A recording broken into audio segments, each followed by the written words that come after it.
guys, this is Ashley back with another video. Before we get into the video, like, comment, and subscribe to the channel. Make sure you turn on post notifications.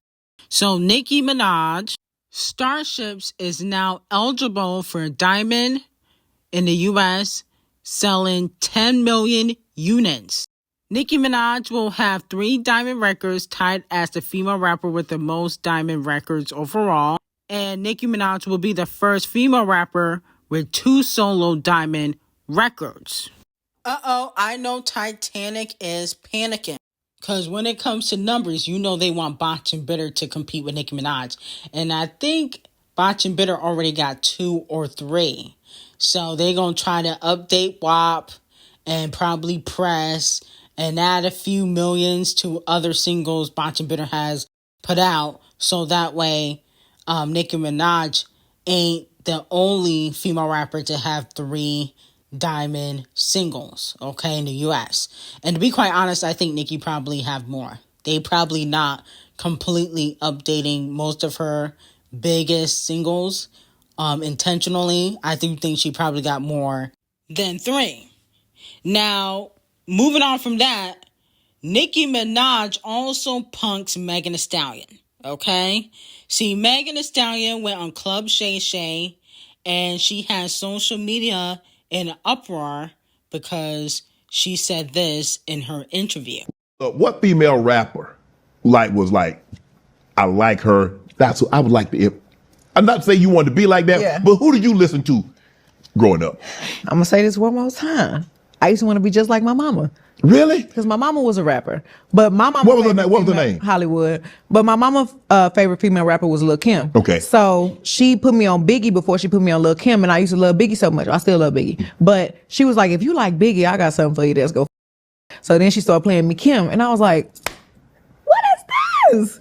So I definitely was on Kim early, but definitely my mama was my favorite female rapper. Have you ever met Kim? Of course I've met Kim. Like, and you would think how much shit be talking with that deep ass voice on them.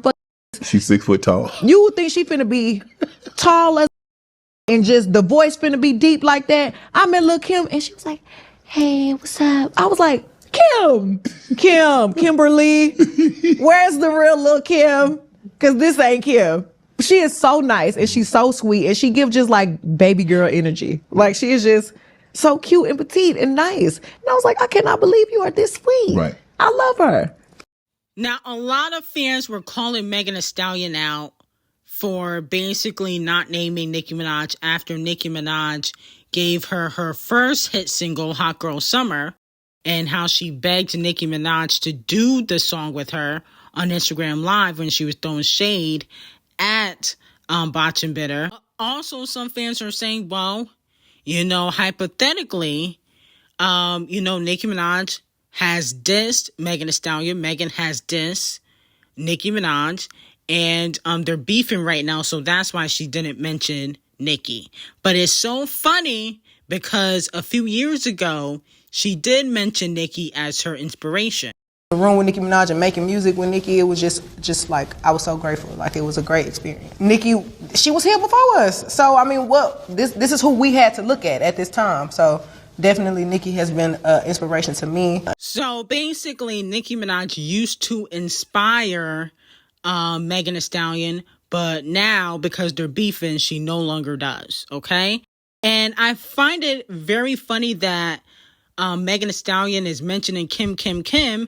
But why did you take Lil' Kim's remix, the Plan F remix, off YouTube? I didn't forget about that. I remember distinctively Lil' Kim putting out the Plan F remix, and then it got copyrighted. If you messed with Kim so much, why didn't you allow her to put out the Plan F remix? See, the girls only mess with Kim to spite Nicki Minaj. Other than that, they pay her dust. How comes you haven't collaborated with Kim if you love Kim so much? What's the hold up with the collaborations? Her and Botch and Bitter have been dragging the feet with the Lil' Kim collaborations, but they both got Nicki Minaj collaborations. Interesting. Now, moving on from that, D0JA's Planet Her is now the most streamed album by a rapper this decade on PÄY0ŁÄ. It surpasses Shoot for the Stars, Aim for the Moon. Interesting. It has 7.8 billion streams. Let me know how y'all feel about that. You know, Doja Cat Planet Her, that's a fire album, but I don't know if I believe the streams. I don't know about that. It only did like, I think a little over 100K first week. And that wasn't even in per sale. So I don't know if I fully believe the streams.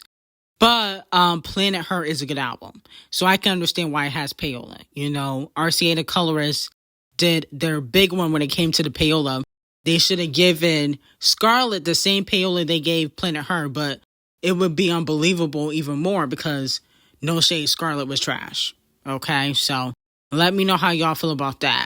Now, allegedly, Lourdes, who is Nicki Minaj's artist signed to Heavy on it, is throwing some subliminal shade to Botch and Bitter.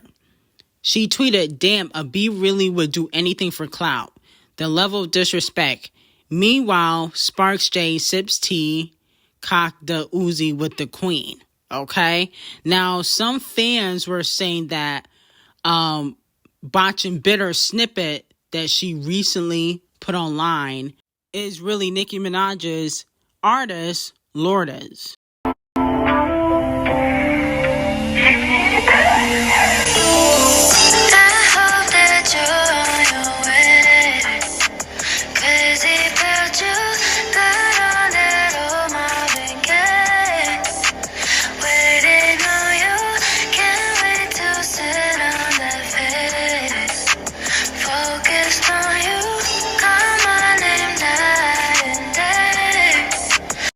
Well, let me know how y'all feel about it. Well, I think Nicki Minaj's artist, if this is true, if this is not Botch and Bitter's vocals on this record, she needs to sue because Botch and Bitter has been known to take from other artists.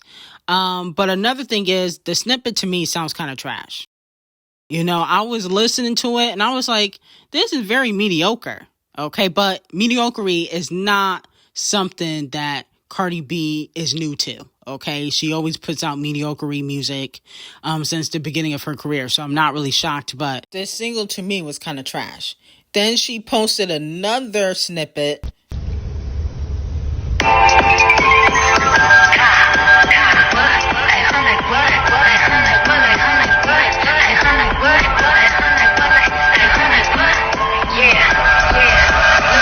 I'm like, damn, why did she copy Ice Spice's whole sound? This hoe don't have an original bone in her body. She just copied everybody. Now, moving on to Megan Thee Stallion. Megan's 6-day streams on PÄY0ŁÄ was 11.5 million, up 11%. She has done 60 million streams so far. Okay, so let me know if that's a bop or flop for Megan Thee Stallion.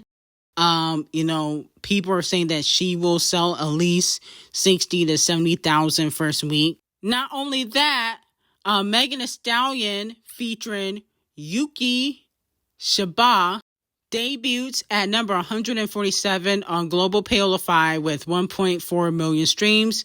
It also rises 13 spots on the US PÄY0ŁÄ to a new peak of number 43 at 728,000 streams. PÄY0ŁÄ for Megan has been doing very well, okay? You know, Warner and Devil Nation did their big one when it came to the PÄY0ŁÄ. Too bad they didn't use that for Flopazine. I definitely believe that, you know, Megan is getting PÄY0ŁÄ, no shade, because the first 2 days the album dropped, she was only doing 7 million in streams on PÄY0ŁÄ.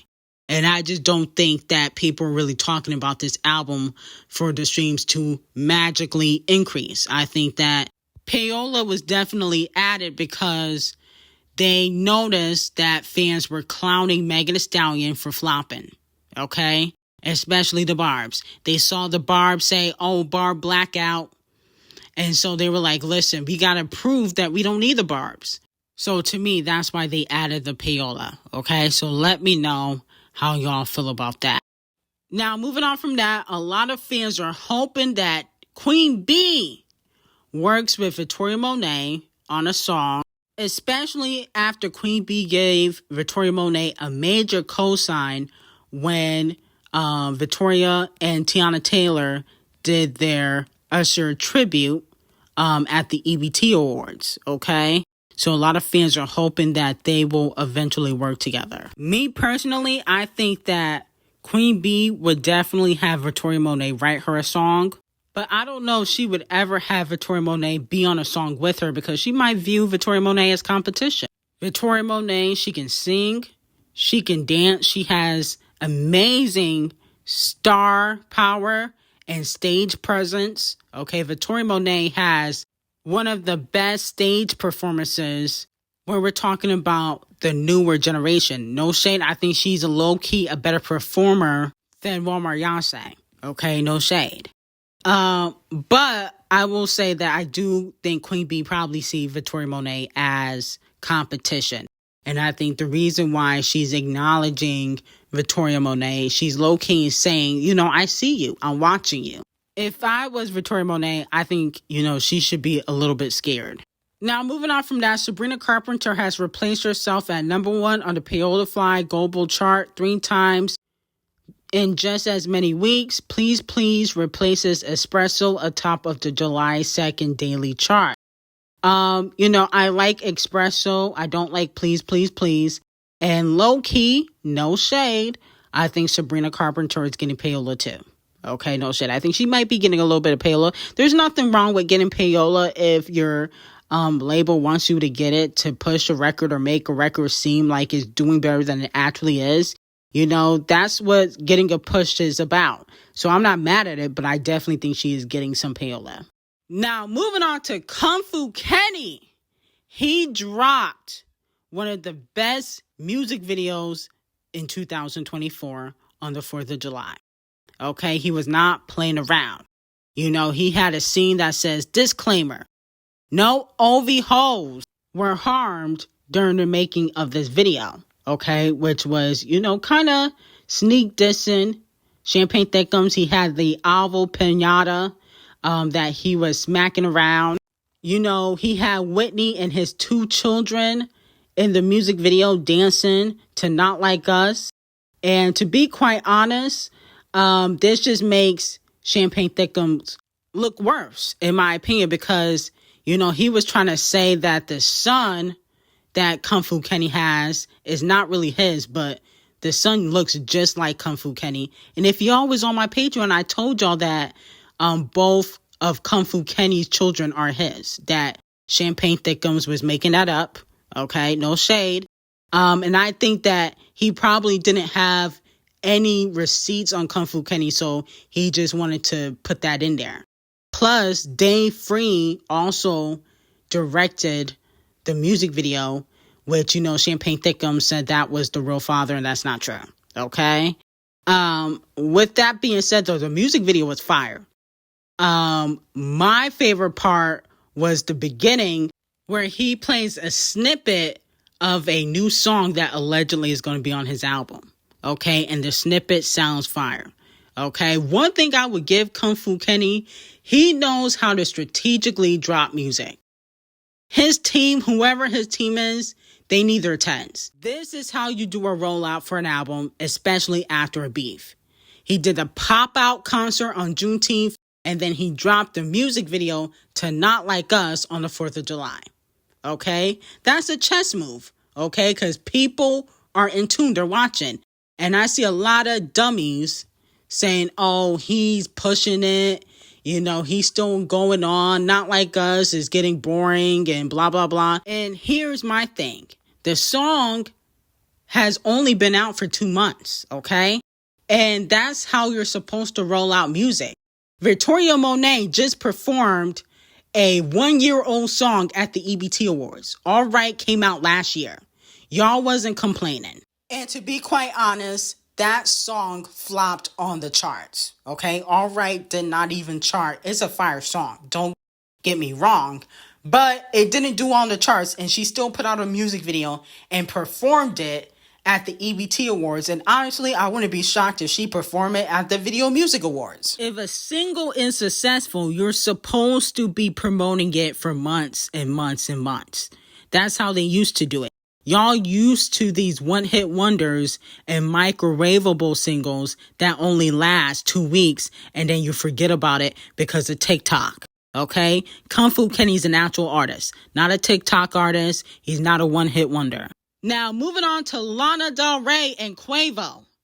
They put out their collaboration, Tough, which debuted at number 48 on the global PÄY0ŁÄ chart with 2.14 million streams. And that was only for a half a day. And it debuts at number 25 at the US Spotify chart with 900,000 streams. And I'm be honest with you, this song is fire. I love this song. Quavo and Lana Del Rey did a really good job on this song. You know, I love Lana Del Rey. We don't talk about her enough on this channel, but I really do like Lana Del Rey. You know, I feel like she low-key underrated. And one thing about Lana, no shade, she love her some BBC. I noticed that. You know, she be linking up with the BBCs now, low-key. But this song is fire. And I think that this is probably one of the best songs of the summer for 2024. Okay, I can see this being a top 10, a top 20 hit. I think they sound good together, and Quavo played chess. This was a smart, strategic move.